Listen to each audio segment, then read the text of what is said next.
तो दोष थी अब दगा बन गई,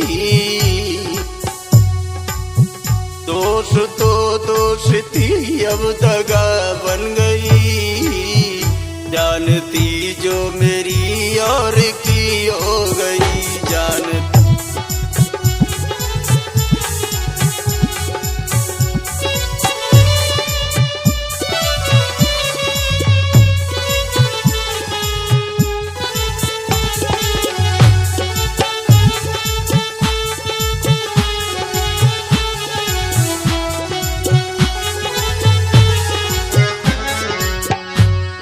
ये गजल के बारे में मैं राजीव माधव गायक व लेखक गुरु सीटू माधव जी के आशीर्वाद से और अदराज म्यूजिक स्टूडियो की तरफ से, जिसके रिकॉर्डिंग करता है अदराज भैया, एक प्रेमी बोला एक प्रेमिका को याद करता हुआ।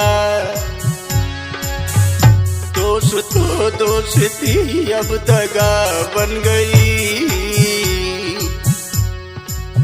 दोष तो दोष थी अब दगा बन गई, जानती जो मेरी और की हो गई, जानती जो मेरी और की हो गई।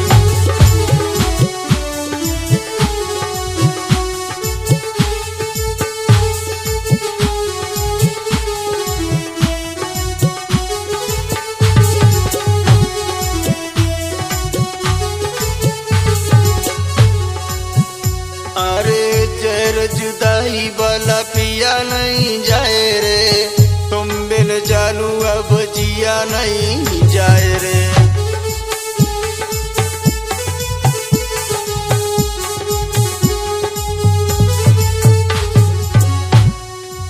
जहर जुदाई वाला पिया नहीं जाए रे, तुम बिन जानू अब जिया नहीं जाए रे।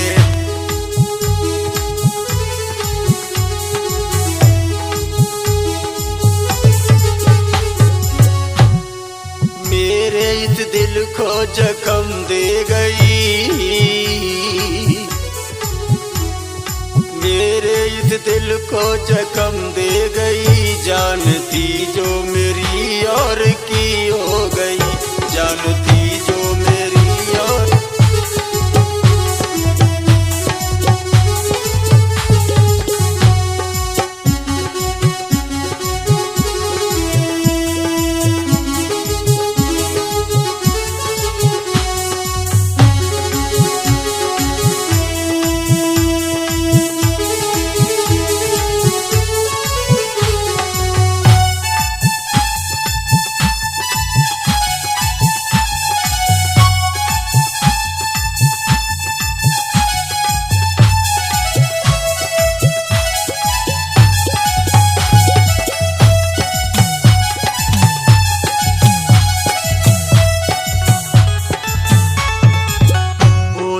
प्रेमी उस प्रेमिका को याद करता हुआ, दोष तो दोष थी अब दगा बन गई, दोष तो दोष थी अब दगा बन गई, जानती जो मेरी और की हो गई, जानती जो मेरी।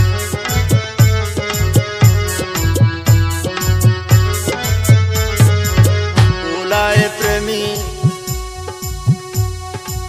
वादा किया था तूने साथ हम निभाएंगे, साथ जिएंगे और साथ मर जाएंगे।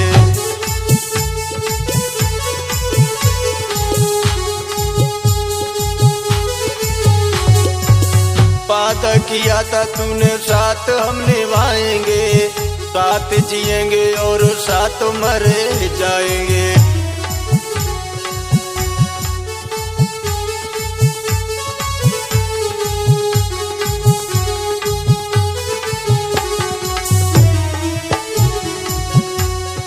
हंसती आँखों को तू आंसू दे गई, हंसती आँखों को तू आंसू दे गई, जानती जो मेरी और की हो गई, जानती जो।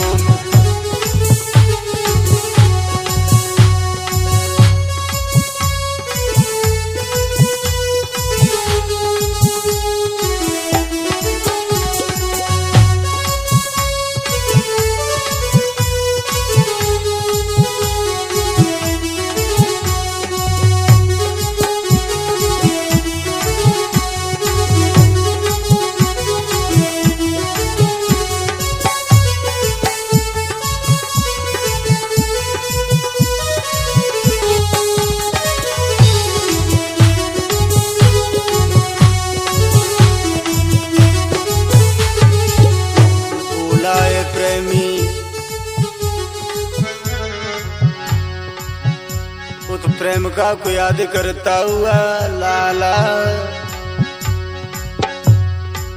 तेरे बिना अब जीना हम पाएंगे, बिलख बिलख अब हम मर जाएंगे।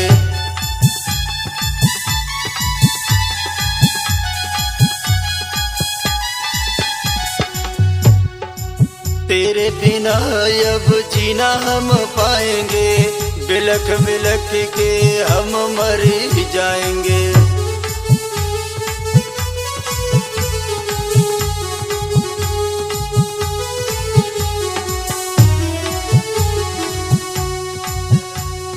मेरे इस प्यारे दिल पे तू दे गई, मेरे इस प्यारे दिल पे जख्म दे गई। जान थी जो मेरी और की हो गई, जान थी जो मेरी और की हो गई।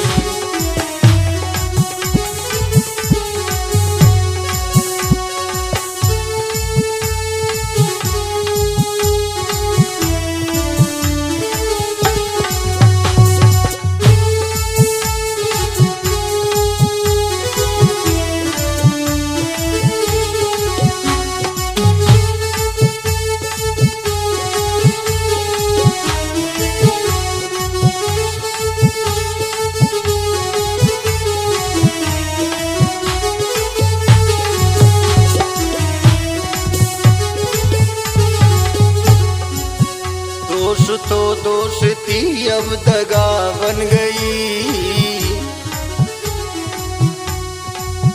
दोष तो दोष थी अब दगा बन गई। जान थी जो मेरी और की हो गई,